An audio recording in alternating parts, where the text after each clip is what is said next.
Let's Right. talk about the Trayvon Martin case and what's going on in Florida. Well, right I have a different take, Brian, on that. I believe that George Zimmerman, the overzealous neighborhood watch captain, should be investigated to the fullest extent of the law, and if he is criminally liable, he should be prosecuted.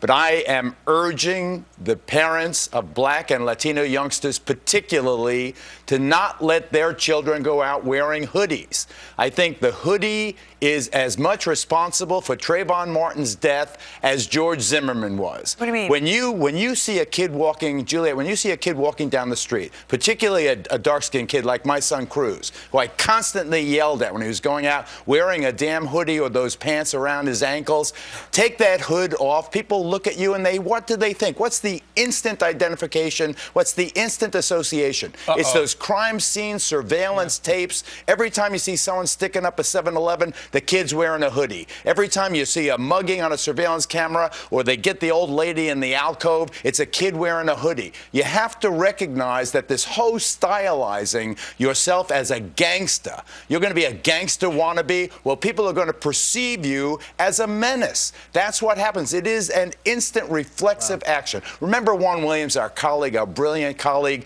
he got in trouble with NPR because he said Muslims in formal garb at the airport conjure a certain reaction in him, a response in him. That's an automatic reflex. Juan wasn't defending it. He was explaining that that's what happened when he sees these particular people in that particular place. When you see a Black or Latino youngster, particularly on the street, you walk to the other side of the street. You try to avoid that confrontation. Trayvon Martin's, God bless him, he's an innocent kid, a wonderful kid, a box of Skittles in his hand. He didn't deserve to die, but I'll bet you money, if he didn't have that hoodie on, that nutty neighborhood watch guy wouldn't have responded in that violent and aggressive way. What about the fact, I mean, the people of New York, a couple of nights ago, they had 1 million hoodie march. You cannot rehabilitate the hoodie. You're not going to.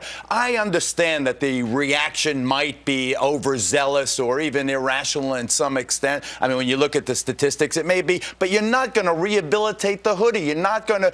Just stop wearing it. Stop wearing it. Don't let your kid, you know the old Johnny Cash song, don't take your gun to town, son, leave your gun at home. There is some things that are almost inevitable. I'm not suggesting that Trayvon Martin had any kind of weapon or anything, but he wore an outfit that allowed someone to respond in this irrational, overzealous way. And if he had been dressed more appropriately, I think unless it's raining out or you're at a track meet, leave the hoodie home. Don't let your children go out there. Perception is I reality. want to bring you something else.